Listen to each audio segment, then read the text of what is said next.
You sparred Tank. You sparred Shakur, right? Yeah. Okay, break it down if they fight. Be a great fight, Both guys are real skillful, southpaws. I feel like Shakur will try to, use his range, outbox Tank, win the rounds. And of course, Tank's gonna do what Tank does. He's gonna be patient and look for that power shot.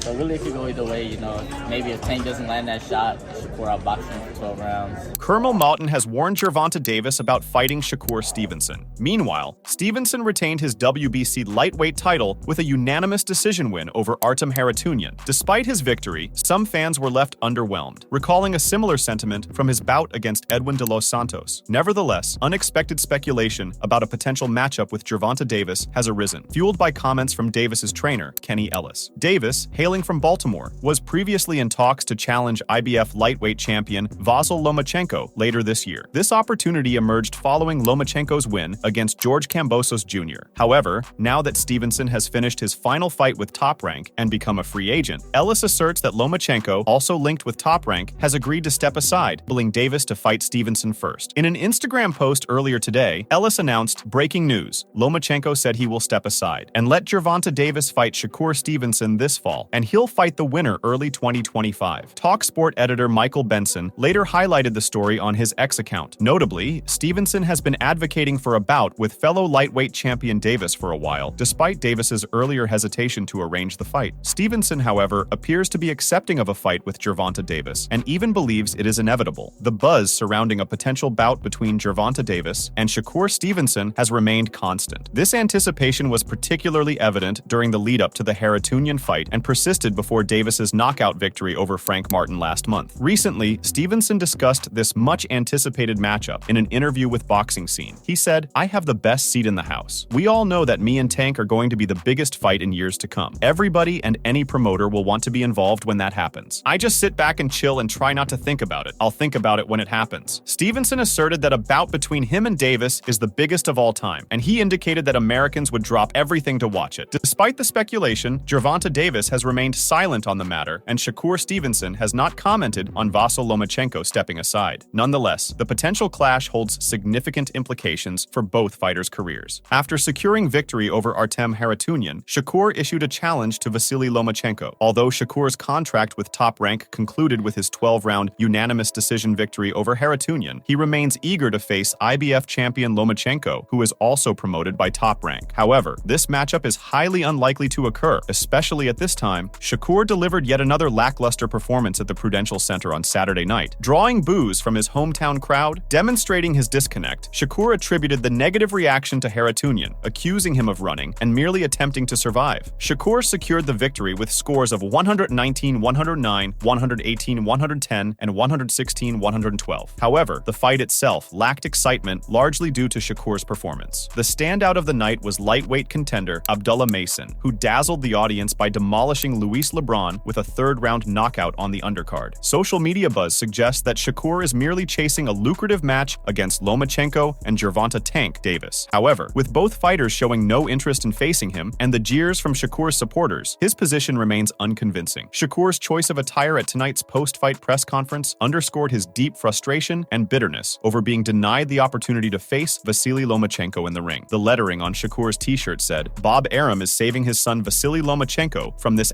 whooping." Shakur expressed his interest in fighting Lomachenko next, stating that the message was to tell him to fight him. He mentioned that it would be a fun fight, with someone coming in to try and win, making it a technically good matchup. Say something. This one, we got it. This one. That's the message. That's the message. That's the message. It? Tell him fight me.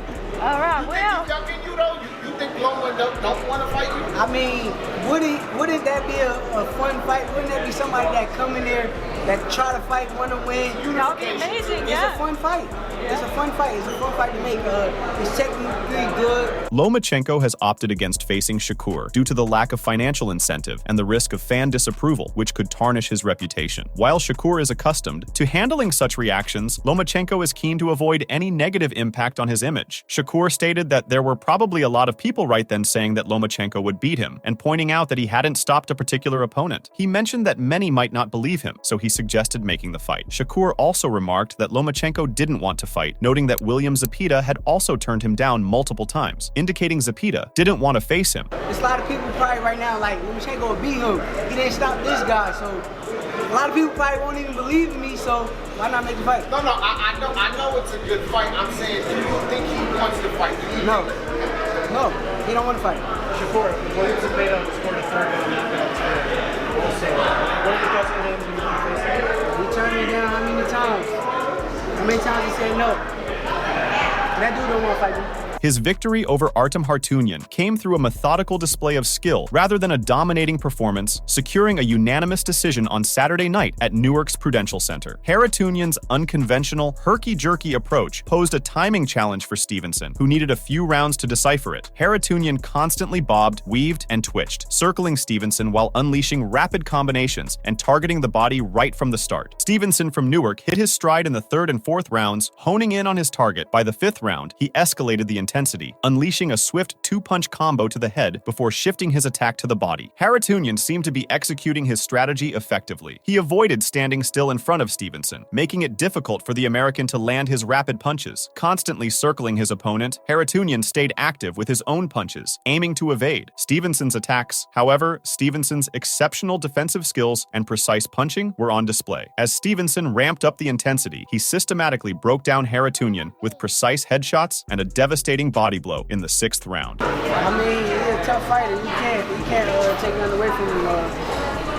If an okay fighter know how to survive, then, and that's their objective, then sometimes it's hard to get him out of it. Intriguing was the stark physical contrast. Hartunyan, wide-eyed and constantly in motion, never settled for a moment. Stevenson, on the other hand, exuded calmness, his movements economical yet potent with each punch. O'Shakake Foster, seemingly unjustly judged in the co-main event, likely penalized for his defensive strategy and counterpunching, stood in contrast to Stevenson, who confidently held his ground, dictating the pace as he dominated the center of the ring against Hartunyan. By the eighth round, Stevenson controlled the pace, steadily advancing while pushing his opponent backward. Hartunyan, opting to maintain distance, circled cautiously, evidently affected by Stevenson's relentless body shots. That dulled his aggression. As the ninth round progressed, a few more body blows spurred Hartunyan to retreat more urgently. Yet, to his credit, he recognized the need to switch tactics, intensifying his offense to deter Stevenson as the round concluded. In the 10th round, he maintained his consistent offensive pressure. Despite Stevenson's evident dominance and lack of concern for losing, Hartunyan's persistent activity effectively thwarted Stevenson's offense, underscoring that while possesses extraordinary talent, he occasionally struggles to decisively dismantle his opponents even when firmly in control. Stevenson persisted in seeking chances to deliver decisive blows late in the match, yet he lacked the finesse or strategy to create those opportunities. In the end, he appeared satisfied to let the match run its course. Stevenson prevailed unanimously with scores of 119-109, 118-110, and an extremely close 116-112, meaning the outcome was really a formality. Yeah, I did what I could do. I came in there, I put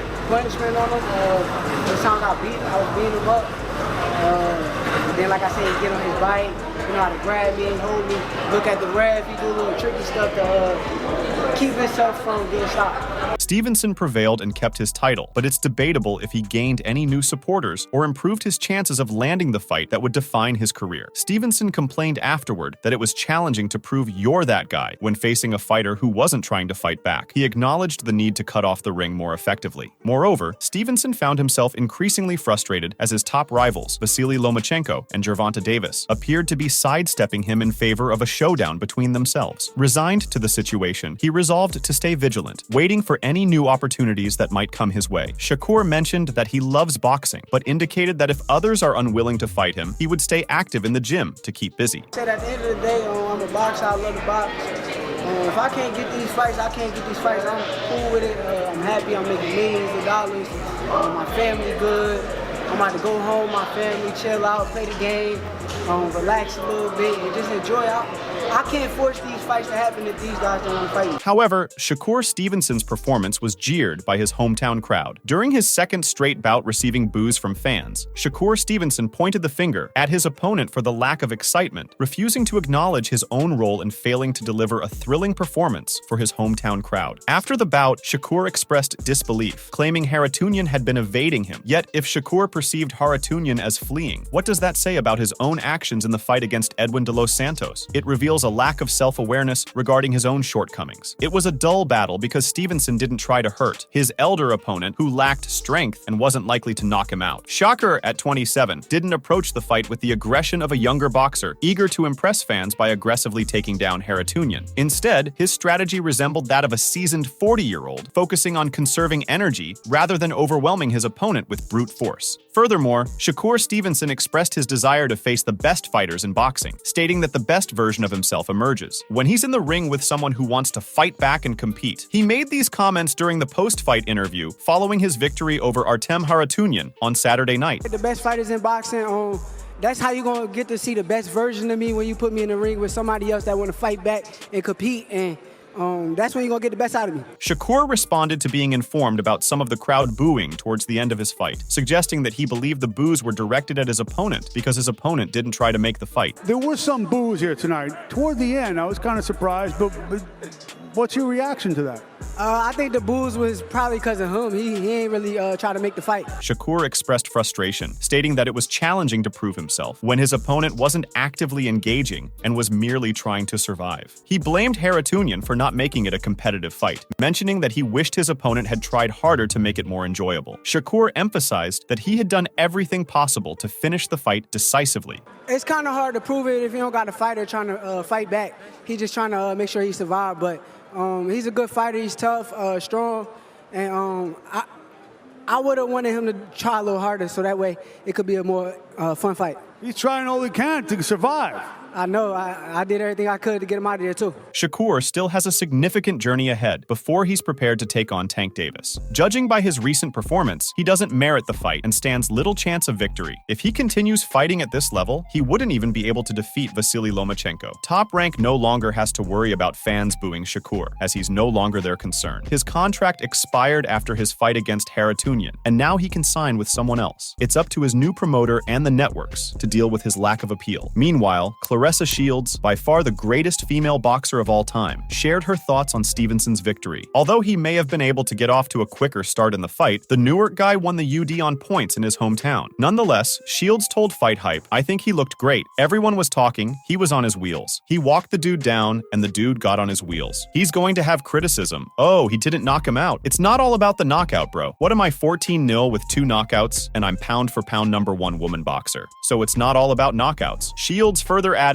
"Shakur got skills. Of course, like we all make our mistakes. He did what he was supposed to do. He looked real." Shields obviously believes Stevenson could defeat Gervonta Davis, but given his performance tonight, he would have to step it up if he wanted to take on Tank. Remarkably, Shields, who is highly well-liked, will compete in Detroit later this month for the World Women's Heavyweight Championship, something that women's boxing had never before attempted, much less accomplished. Arguably the biggest event in women's boxing history to date is that battle this month. However, Shakur is enraged by Gervonta Davis's decision to move towards a November unification matchup with Vasily Lomachenko. By claiming that his time will come, Stevenson tries to downplay being passed over by Tank, but it's possible that he's deluding himself because that match may never occur. Shakur is just another fighter hoping to take advantage of Tank, and that is not good. Stevenson's unwillingness and inability to adapt his fighting style make him less appealing to the audience. Rather than showcasing his skills in the ring, Shakur attempts to secure a lucrative fight with Tank through talk, rather than by proving himself through performance. Stevenson's unwillingness and inability to adapt his fighting style make him less appealing to the audience.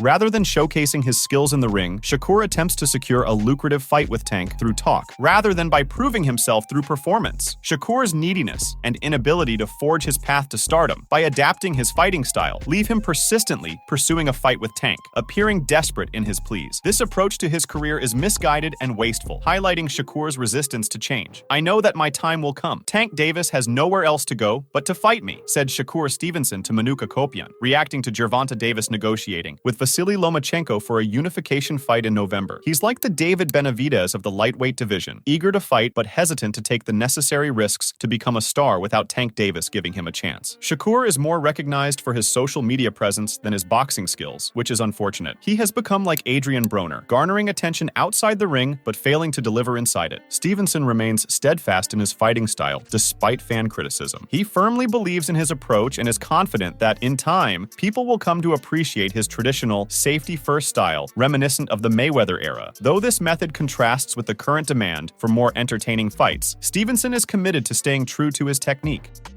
The build-up's been cool. Honestly, I've been enjoying training camp, enjoying bettering my skills, my conditioning, and just being 100% of myself. So I'm ready, and I can't wait for July 6th. In Gervonta Davis's prospective unification match against Lomachenko later this year, Shane Mosley expects a brutal fight. Mosley, a former 3-division world champion, predicts that Tank Davis will face significant challenges against Lomachenko, expecting Davis to absorb more punches. Mosley believes it won't be as straightforward for Davis to land his trademark counter shots compared to his previous opponents. I can see that Lomachenko is going to land a lot of shots on him, but I can also see Davis catch him with a counter left or some power shots because Lomachenko could leave himself open for something unexpected, said Shane Mosley to Fight Hub TV, analyzing a potential fight between Gervonta Davis and Vasily Lomachenko in November. Frank Martin connected with numerous punches on Tank, visibly marking his face and causing swelling before ultimately succumbing to an uppercut in the 8th round on June 15th. Tank's formidable power saved him in that bout, as he appeared to be on the brink of defeat. If Tank, age 29, fails to secure one of his trademark fight-saving knockouts, he risks facing his first defeat against Lomachenko. Such an outcome would disappoint Tank and his fans, who currently see him as invincible. Mosley said, Lomachenko landing a lot of shots could give him a lot of confidence, and that's how Tank always knocks guys out when they come to him. It's going to be a great fight. I would love to see Tank handle this. If Lomachenko lands several punches on Tank, Tank will become cautious about being caught by one of his counters. Tank is known for always seeking to land a single decisive blow, which can be a disadvantage against a careful fighter like Lomachenko. Mosley added, it's going to be a difficult fight for Tank, and it could be a surprising fight for Lomachenko because he's a little older. Maybe his timing is not the same, and Davis has the opportunity to catch him. Tank must land powerful shots that either knock Lomachenko down multiple times or stop him altogether to secure the win. Simply landing 1 or 2 hard punches per round won't suffice if he hopes to win by decision, as he's unlikely to outbox Lomachenko. According to Mosley, he had to take some time to trick him because Frank knew all the stuff that Tank does. So he kind of waited for him and stuck him with the uppercut. Tank did a good job of cornering the mouse and getting the right shot in. Mosley further added, a lot of times when people go after Tank for the knockout, that's when he catches them with the counter. It was probably harder to get the counter in the beginning against Frank, because Frank knew not to press him too much. Martin played cautiously until he began to fade in the 7th round against Tank, where he started getting caught frequently. Lomachenko, on the other hand, maintains strong stamina that prevents him from wearing down in later rounds and getting caught easily. According to Mosley, I think of all the lightweights, Shakur is probably one of the top ones, because he's a boxer. Even Devin Haney would be a hard fight for Davis because he should be moving around. Meanwhile, Moton recently shared his thoughts on the potential Tank versus Shakur fight, as well as Tank versus Loma fight. Rounds,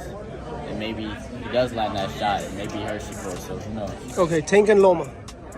I got Tank. I just feel like Loma's too old now. Maybe earlier. You just knocked someone out. You knocked out Cambosos. He just became a champion. No, definitely. Loma's a great fighter, but I just feel like Tank's too strong for him right now. Make sure to check out some of our other videos on the screen if you enjoyed this one.